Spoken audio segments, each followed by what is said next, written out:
All right, let's talk about Aquaman and the Lost Kingdom.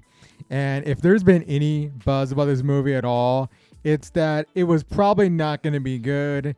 And we have like a 36% of Rotten Tomatoes for the movie.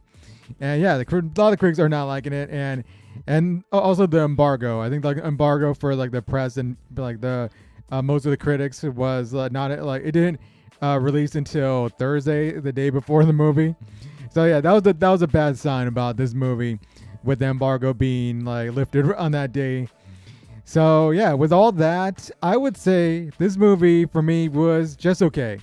I didn't think it was bad at all. I don't think it was actually that bad. And yeah, I actually kind of had fun with it. Like and much like the first one, like I think it's just okay. It really falls in line with the first one.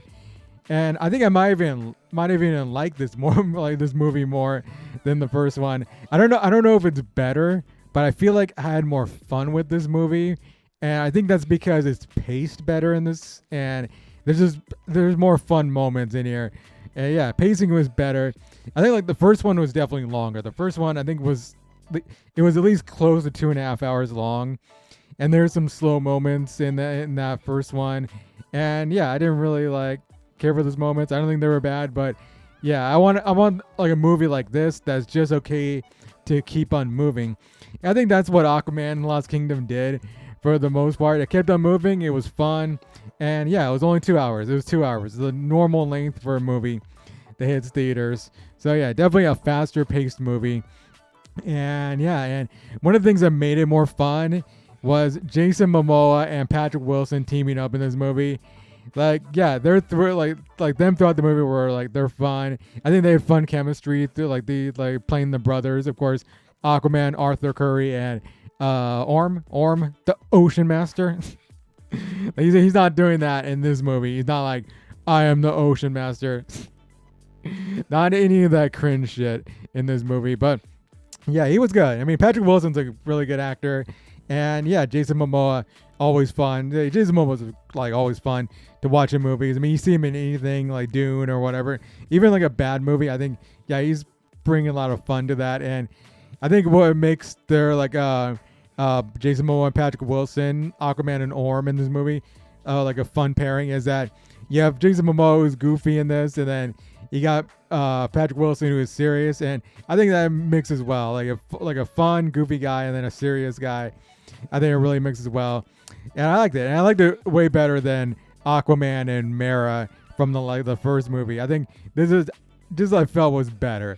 I just felt it was better, and yeah, Amber Heard, of course. I'll talk about her later in this review, but yeah, but man, one of the characters that I think just disappoints me in this movie was, of course, another character returning from the first movie, the villain Black Manta, played by Yahya Abdul-Mateen II. And the thing that disappoints me about this is Yahya Abdul-Mateen. He is a great actor. You've seen him in Watchmen and some other stuff, Candyman, the Candyman sequel. Like he's a great actor, and it just sucks that he plays this badly written villain in these two movies right here. Like he's one note, and he's no different from the first movie. He's just like a one note villain, and yeah, he just carries on his hate for Aquaman in this one. And like I think it was okay, but I want just a better written villain. I just want a better written villain. Like I don't want to feel sympathy for him, but I just want to like someone who's not that one note. So yeah, that's just like that's the thing about it. And yeah, Yahya is a great actor. Like I want to see him in better movies than this, or better, at least better roles than this. Like I know he's gonna be in Marvel. He's gonna play Wonder Man in a Wonder Man series. Like I say, they should cancel that and make him the new King. If they're gonna roll with King still, he should be the like new King. And yeah, give him a better written villain role in the MCU. I think that'd be sick. But yeah, he's like the villain's is not that good in this as for the first one. Black Manta, and Black Manta is the main villain this time. As like Orm was in the first movie, Black Manta is definitely the main villain in here. So yeah, but that's tough. But yeah, and then we have actors that are in like paycheck performances in this. That's what I would call them. Like Nicole Kidman returning as like the mother to Aquaman.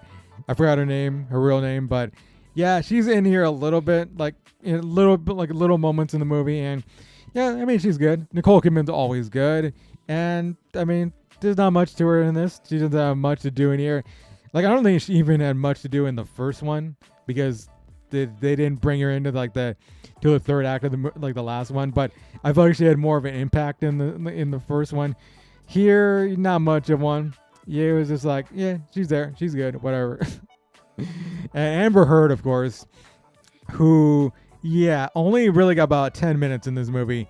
Like, you see her at the in the first act of the movie, and then she's sidelined throughout the movie, and yeah, she's not in it that much. And like, you kind of wonder, is that because her and Johnny Depp's trial and all that, they're gonna like take away screen time from Amber Heard? And it kind of feels like they had this already in store for her character.